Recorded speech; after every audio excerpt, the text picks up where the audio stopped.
안녕하세요 중고등부 친구들. 보배교회 중고등부 10월 16일 주일 예배를 시작하도록 하겠습니다. 우리 함께 사도신경으로 신앙 고백할게요. 전능하사 천지를 만드신 하나님 아버지를 내가 믿사오며 그 외아들 우리 주 예수 그리스도를 믿사오니 이는 성령으로 잉태하사 동정녀 마리아에게 나시고 본디오 빌라도에게 고난을 받으사 십자가에 못 박혀 죽으시고 장사한 지 사흘 만에 죽은 자 가운데서 다시 살아나시며 하늘에 오르사 전능하신 하나님 우편에 앉아 계시다가 저리로서 산자와 죽은 자를 심판하러 오시리라. 성령을 믿사오며 거룩한 공예와 성도가 서로 교통하는 것과 죄를 사하시는 것과 몸이 다시 사는 것과 영원히 사는 것을 믿사옵나이다. 아멘. 우리 함께 주가 일하시네 찬양했습니다.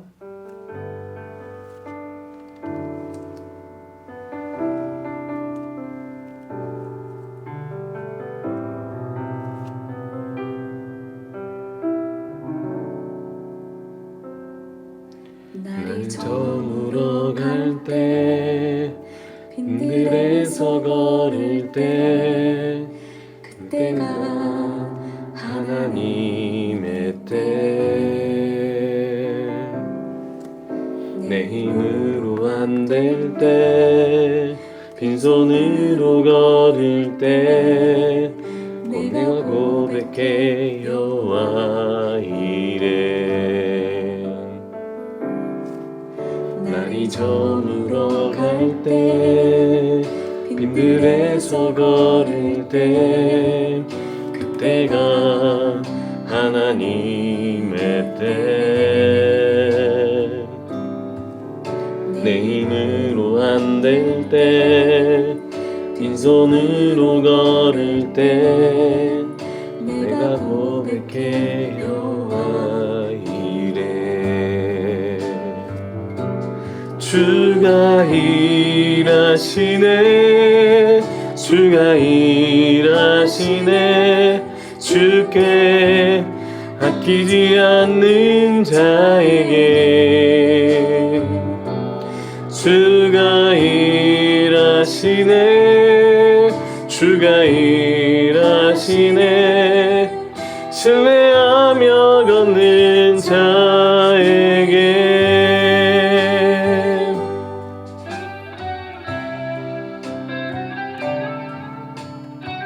우리 이 시간에 함께 기도하겠습니다. 하나님께서 우리와 함께 하신다는 것을 믿고 우리 하나님께서 함께 해주심을 감사드리며 또한 우리 모든 죄를 하나님 앞에 고백하며 말씀을 통해서 나를 새롭게 해주옵소서. 함께 기도하도록 하겠습니다.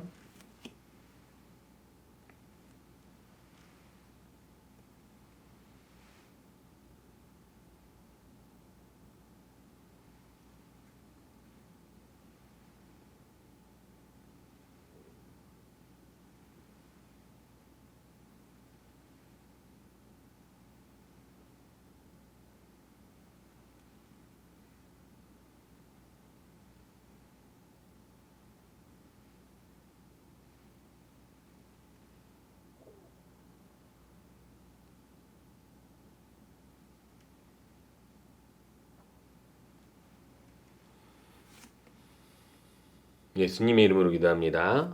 아멘. 우리 함께 에스라 1장 1절에서 5절 말씀 보도록 하겠습니다. 바사왕 고레스 원년에 여호와께서 예레미야의 입을 통하여 하신 말씀을 이루게 하시려고 바사왕 고레스의 마음을 감동시키매 그가 온 나라에 공포도 하고 조소도 내려 이르되 바사왕 고레스는 말하노니 하늘의 하나님 여호와께서 세상 모든 나라를 내게 주셨고 나에게 명령하사 유다 예루살렘에 성전을 건축하라 하셨나니 이스라엘 하나님은 참 신이시라. 너희 중에 그의 백성된 자는 나 유다 예루살렘으로 올라가서 이스라엘의 하나님 여호와의 성전을 건축하라. 그는 예루살렘에 계신 하나님이시라. 그 남아있는 백성이 어느 곳에 머물러 살든지 그곳 사람들이 마땅히 은과 금과 그 밖의 물건과 짐승으로 도와주고 그 외에도 예루살렘에 세울 하나님의 성전을 위하여 예물을 기쁘게 드릴지니라 하였더라. 이에 유다와 베냐민 족장들과 제사장들과 레위 사람들과 그 마음이 하나님께 감동을 받고 올라가서 예루살렘에 여호와의 성전을 건축하고자 하는 자가 다 일어나니. 아멘. 오늘 말씀은 다 일어나니라는 말씀을 함께 나누려고 합니다. 여러분, 제가 어렸을 때 주로 먹던 음식이 김치찌개와 볶음밥이었습니다. 그 이유는 뭐냐면 어렸을 때 조금 가난했었고 어머니는 전도사님이었는데 그래서 교회에서 쌀과 김치를 자주 줬어요. 그래서 제가 밥을 해 먹을 때는 항상 김치볶음밥을 종종 해 먹었고 어머니께서 찌개를 아주 많이 해 놓을 때는 김치찌개를 주로 해 놓으셨어요. 그래서 김치찌개를 어려서부터 먹고 자라다 보니까 어머니께서 해주는 김치찌개가 맛있다 이런 생각을 한 번도 해본 적이 없었던 거예요. 그런데 어느 날 갑자기 저희 집에 손님이 찾아오게 되는데 그 친구는 미식가였고 상당히 솔직하게 말하는 친구였어요. 그런데 그 김치찌개 맛을 보더니 이러는 거예요. 아니 어떻게 이렇게 김치찌개가 맛있어요? 정말 제대로네요 라고 이야기를 하는 거예요. 제가 그것을 듣고 나서 그때 깨달았습니다. 그러고 보니까 다른 집에서 먹는 김치찌개보다 우리 엄마 김치찌개가 더 맛있네. 여러분, 가끔은요, 나의 어머니고 내가 항상 먹는 거지만 너무 익숙해져서 그것의 소중함, 귀중함을 모를 때가 있어요. 그런데요, 다른 사람이 그 소중함을 이야기해 줄 때, 그 가치를 이야기해 줄 때, 아, 맞아. 나도 그렇게 생각했는데 인식하지 못했구나라고 생각할 때가 있습니다. 오늘은 그런 이야기가 펼쳐지는데요. 예루살렘이 바벨론에 의해서 멸망당했었잖아요. 그런데 하나님께서는요, 이 바벨론에서 멸망당했던 이 이스라엘에게 하나님께서 다시 회복시켜 주시고 70년 만에 포로 생활에서 돌아와 성전도 성벽도 재건하고 이들이 다시 하나님의 공동체를 세워갈 것이라고 예언하셨거든요. 그런데 그 예언에 하나님께서 한 사람의 이름을 이야기하는데 그게 바로 페르시 왕 고레스이고 이 고레스는 하나님이 누군지를 이스라엘만큼 아는 것은 아니지만 다신론자로서 여러 신들을 믿고 그 중에서 이스라엘의 하나님도 대단하다 이렇게 생각한 거였지만은 이 하나님께서 자기의 마음을 감동시켜서 예루살렘에 성전 지으라고 했으니까 이 이스라엘 사람들한테 내가 너희들 포로로부터 풀어줄 테니까 예루살렘에 가서 성전을 짓고 하나님께 예배드려라 라고 했던 거예요. 그렇게 하면은 자기가 복받을 줄 알았던 거죠. 여러분 이것에 이스라엘 사람들이 몇 명이나 몇 프로나 움직였겠습니까? 그리고 또 그 움직인 사람들을 통하여서 무슨 일이 일어나겠습니까? 그렇다면 우리는 이 말씀을 통해서 내가 어떻게 살아야 하는지를 한번 깨달아 보면 좋을 것 같아요. 여러분 성전이 나타나고 있죠. 이 성전은 어떤 기능을 하는 것이죠? 하나님께서는요. 하늘 위에 계신 분으로서 영이십니다. 그래서 육체를 가지고 있는 이 땅에 있는 사람들은 하나님을 보지 못해요. 하나님을 만나려면 어떻게 해야 되죠? 옛날 사람들은 종교, 제사 뭐 이런 식으로 하늘에 있는 신을 만나려고 시도했죠. 그런데요. 이 성경에서는 이렇게 이야기합니다. 모든 사람이 죄를 범하며 하나님의 영광에 이르지 못하였다니라고 이야기합니다. 사람은 하늘 위로 올라갈 수 없고 죄를 지은 이후부터 사람의 마음 속에는 거룩하지 않은 마음이 너무나도 많기 때문에 하나님께로 나아갈 수가 없었어요. 그런데요, 하나님께서 그런 인간을 돌봐주시고 구원해 주시기 위해서 이렇게 이 땅에 성막 혹은 성전을 지어서 이곳에서 하나님이 정하신 방법대로 정하신 제사장을 통해서 예배드리게 하셨던 거예요. 여러분, 하나님과 사람이 만날 수 없을 정도로 사람은 죄악을 지었는데도 불구하고 이렇게 성전을 통해서 하나님께서 만나 주시겠다라고 한다는 건 이 성전만 들어가면, 이 성전에서 제사만 하면 하나님은 확실히 만날 수 있는 거예요, 없는 거예요? 만날 수 있죠. 여러분, 이것이 바로 우리가 가지고 있는 믿음, 구원의 확신인 거예요. 하나님께서 주신 성전을 통해서 하나님은 우리를 받아들여 준다라는 확신. 그러니까 확신이 있으니까 성전 안 가도 돼? 제사 안 드려도 돼? 예배 안 드려도 돼? 이게 아니라 확신이 있으니까 더더욱 여기를 찾아가 하나님을 뵈러 가는 거예요. 그만큼 이스라엘에게는 하나님이 우리와 함께 하시다라는 확신을 이 성전을 통해서 얻었는데 이 성전이 어떻게 되냐면 이렇게 바벨론에 의해서 멸망하게 됩니다. 그러면 안 되죠. 성전은 하나님께서 이스라엘 백성에게 주신 은혜인데 이렇게 성전을 멸망시켜버리면 어떻게 합니까? 그러면은 하나님께서 이스라엘 백성들을 사랑 안 하십니까? 누군가는 이렇게 질문할 수도 있습니다. 여러분, 바벨론에 의해서 예루살렘이 멸망하는 이유가 무엇이었습니까? 이스라엘 사람들은 남과 북으로 나뉘어서 이 나라가 나뉘어서 살게 되었는데요. 북이스라엘이 너무나도 우상 숭배하면서 하나님을 배반하니까 하나님께서 아수르에 멸망시키고 이 북이스라엘의 열 민족들이 흩어져서 다른 민족과 결혼, 강제 이제 이상 가족을 시키면서 그들의 민족성이 흩어졌지만 남유다는 살아남았어요. 히스기야의 기도로 종교 개혁으로 살아남았어요. 그런데 그 뒤에 이 히스기야의 후손들이 타락해서 우상 숭배하면서 하나님께서 더 이상 참을 수 없다. 너희들이 400년 동안 나를 불순종하고 우상 숭배를 하고 죄를 회개하지 않으니 내가 너희들로 하여금 이 마음을 고치고 하나님께로 돌아오게 하기 위해서 징계를 주겠다 하신 것이 이 예루살렘 성 이스라엘이 멸망하는 거였어요. 그래서 하나님을 예배하던 성전도 이렇게 회파되게 되는데 이렇게 되면 남유다 이스라엘 백성들은 어떤 생각을 하게 될까요? 아이고 하나님을 예배할 유일한 성전이 파괴됐으니까 하나님은 우리를 버리셨어.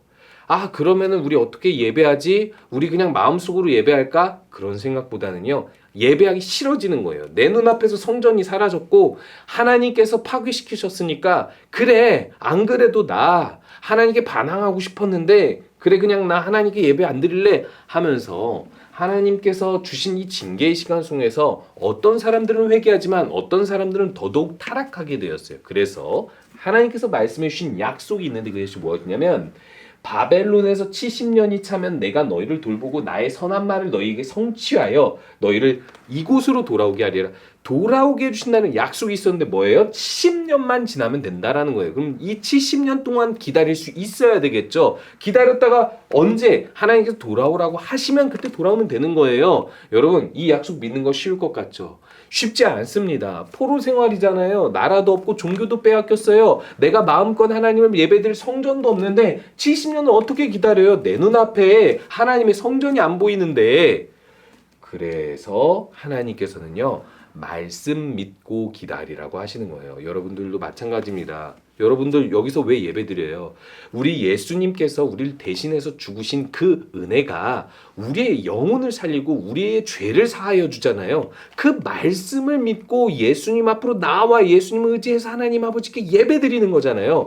여러분 그 예배는요. 우리 눈앞에 보이지 않는 성전과도 같아서 우리들은요 계속해서 이렇게 하나님 앞으로 나와야 하는데 이것을 이루기 위해서 하나님께서 칙령을 내리십니다. 이 칙령이 뭐냐면 명령이에요. 어떤 왕의 명령.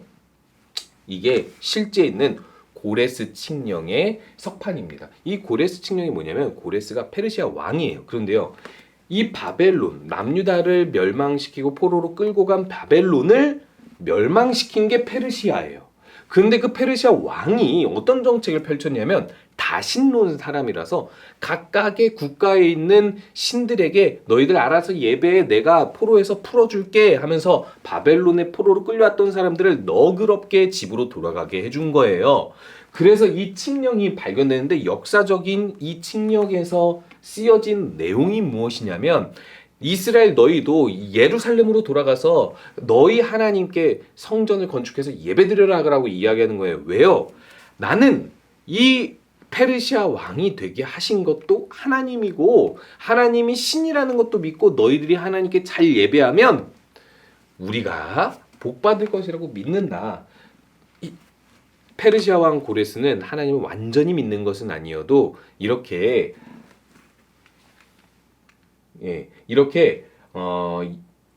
예레미야의 입을 통하여 하신 말씀을 하나님께서 이루시려고 믿음 없는 고레스 왕, 여러 신을 믿는 고레스 왕의 마음을 감동시켜서 온 나라에 아까 그 조서를 공포해서 예루살렘으로 가서 성전을 만들게 하십니다. 근데 말씀을 이루시는 하나님은 어떻게 이런 일들이 이루실까요? 누구든 움직이실 수 있다는 거예요. 안 믿는 사람도 왕도 하나님께서 움직이실 수 있다는 거예요. 사람이 할 수 있는 것을 뛰어넘어서 움직이시는데 하나님은 반드시 약속하신 것을 이루십니다. 여러분 확신이 있으세요? 예수님께서 우리 죄를 대신하여서 죽으셨는데 예수님이 다시 살아나셔서 영원히 사는 분으로서 우리에게 영생을 주실 것이라고 확신하세요? 우리가 죽고 일어나면 하나님께로 나아가 천국으로 들어간다는 것, 우리가 다시 부활해서 새하늘과 새 땅에서 영원히 살 수 있다는 것을 믿으세요? 여러분, 하나님께서는 누구든 움직이고 사람이 할 수 있는 것을 뛰어넘어서 하나님이 일을 이루시는 분이에요. 뭐 때문에? 약속 때문에요. 그러니까 여러분, 이 예루살렘 성전을 다시 재건하기 위해서 고레스 칙령의 말을 듣고 하나님이 일하신다는 것을 믿었던 이스라엘 사람들처럼 여러분들도요, 어떤 상황에서도 하나님께서 주신 말씀대로 순종할 수 있고 믿음으로 주님의 일을 하는 여러분이 되시기 바랍니다. 그런데요, 또 한 가지 하나님께서 감동시키는 사람들이 있어요. 유다와 베냐민 족장들과 제사장들과 레위 사람들과 그 마음이 하나님께 감동을 받고 올라가서 예루살렘의 여호와의 성전을 건축하고자 하는 자가 뭐예요? 다 일어나요. 앉아있다가 일어났다는 걸까요? 누웠다가 일어났다는 걸까요? 그럼 이 사람들은 계속 다 누웠다가 앉아 있었기 때문에 일어났다고 얘기하는 걸까요? 이 일어난이라는 것은요, 무언가를 새롭게 결심하고 그 결심한 것을 행하기 위해서 일어난다는 뜻이에요. 한마디로 이야기해서 무엇인가 새로운 결심을 하고 행하기 시작했다라는 뜻인데, 이 무엇을 했다라는 거죠? 포로 생활하다가 예루살렘으로 가서 성전을 재건하러 가기 시작했다라는 거예요. 여러분, 이것은 쉬운 일이 아닙니다. 포로 생활로 70년 동안 한 게 고통스럽지만은 않았어요. 더더군다나 바벨론이 페르시아에 패배하면서 이 포로로 끌려갔던 이스라엘 사람들은요, 풍요롭게 안정적으로 70년을 살아왔어요. 그러니까요, 예루살렘 거기 성전 다 무너졌는데 거기까지 또 몇백 킬로 가가지고 거기서 성전을 다시 짓고 집을 다시 짓고 밭을 다시 일구려면 여러분 쉽겠어요? 안 쉽겠어요? 70년 동안 살았던 곳을 이사해야 되니까 쉽지 않으니까 하나님께서 감동을 주신 사람들만 다 일어났다라고 얘기하는데 100만 명이 포로로 끌려갔는데 그중에 몇만 명이 돌아오게 되면 5만 명이 돌아옵니다. 5%죠. 많지 않아요. 95%는 남아있었다는 거예요. 하나님의 마음, 하나님의 영으로 감동된 사람들만 이렇게 성전을 재건할 수 있게 되는데 이 사람들이 일어나 예루살렘으로 몇백 킬로를 지나 오게 됩니다. 그리고 이 사람들은 성전을 재건하게 되죠. 그렇다면 누가 감동을 받을 수 있는 것일까요? 이렇게 5만 명 정도의 사람들, 즉 포로 생활 중 하나님께서 약속하신 것을 믿는 사람들, 하나님의 성전이 재건되기를 바라는 사람들만 이 하나님의 영을 따라 나아옵니다. 한마디로 이야기해서 성전이 없어서 예배드리지 못하고 성전이 없어서 기도드리지 못하고 하나님께로 돌아가고 싶고 하나님을 만나고 싶고 하나님을 갈망하는 이 사람들만이 하나님의 영에 감동되어서 예루살렘으로 와서 성전을 재건한다는 거예요. 이것이 바로 신앙의 회복이고 공동체의 회복인데 여러분, 이 성전은 무엇입니까? 예수님이 우리의 새 성전이 되어서 예수님 믿는 모든 사람들이 함께 성전으로 지어져 간다라고 이야기했어요. 그렇다면 무너진 성전을 다시 세우고 그런 마음을 갖는다는 건요, 우리가 지금 점점 흩어지고 서로가 서로를 잘 모르고 하나님을 예배하지 않는 이 공동체를 하나님의 성전으로 세워가는 거예요. 그렇게 하려면 어떻게 하겠어요? 안 믿는 사람에게는 예수님을 전하고요, 이 교회 안의 친구들한테는 더 예수님을 잘 믿고 함께 예배하도록 독려해야 됩니다. 여러분, 그렇게 무너진 성전을 세우는, 교회 공동체를 세우는 우리 모든 친구들 되시기 바랍니다. 우리 함께 주기도문 할게요. 하늘에 계신 우리 아버지여, 이름이 거룩히 여김을 받으시오며 나라가 임하시오며 뜻이 하늘에서 이루어진 것 같이 땅에서도 이루어지리이다. 오늘 우리에게 일용할 양식을 주시옵고 우리가 우리에게 죄 지은 자를 사해준 것 같이 우리 죄를 사하여 주시옵고 우리를 시험에 들게 하지 마시옵고 다만 악에서 구하시옵소서. 나라와 권세와 영광이 아버지께 영원히 있사옵나이다. 아멘. 한 주간도 하나님을 생각하면서, 하나님 말씀을 생각하면서 우리 하나님께서 원하시는 대로 사는 모든 친구들 되시기 바랍니다.